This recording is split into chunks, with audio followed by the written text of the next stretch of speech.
Nag-adjust na po kita karon guys atong mga manok kay kadang dito kita sa Mindanao. Nabiyaan man nato sila. O atong anak may atong gitagalan kanini.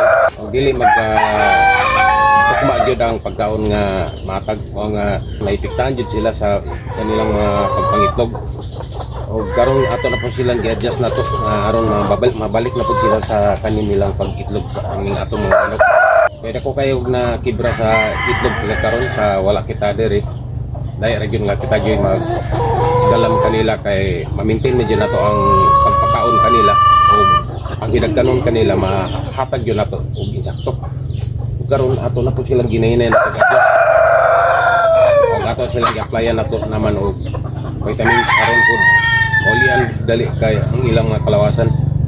Kaya kini kong manuka kung magkakulang-kulang ni sila kaon dali ra kayong mo niwang o dali maipiktahan dayon ang iba ilang mga itlog. Mga kinahanglan jud ni sila nga eksakto jud ang pagpakaon kanila.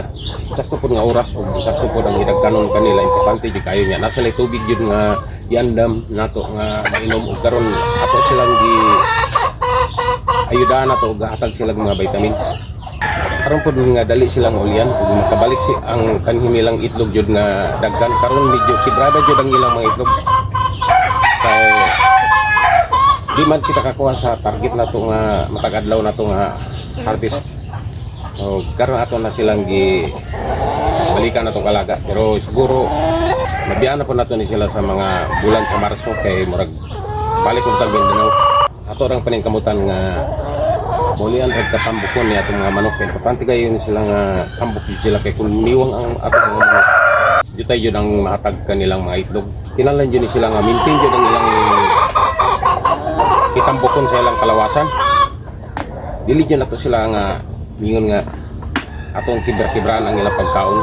I-maintain po natong hidagkanon sa ilang mga pagkaon. O gani, ato silang gilisan o pagkaon na po nga laing brand pero pang paitlog yapon. Daing mas yapon siya guys. Ato lang gipailin-ilinan haron sila ulian ang ilang kalawasan. Mas mahal pa kining mga pagkauna kay niadtong una natong gihatag kanila nga pagkaon. Importante jud nga sakto jud ang kalidad jud ni atong mga manok. Ang ilang malawas ato jud gi-check nato nga medyo mihaga jud sila, miniwang jud sila mo nga nito. Nang mikibra jud ang ilang mga itlog. Ug karon ato sa mga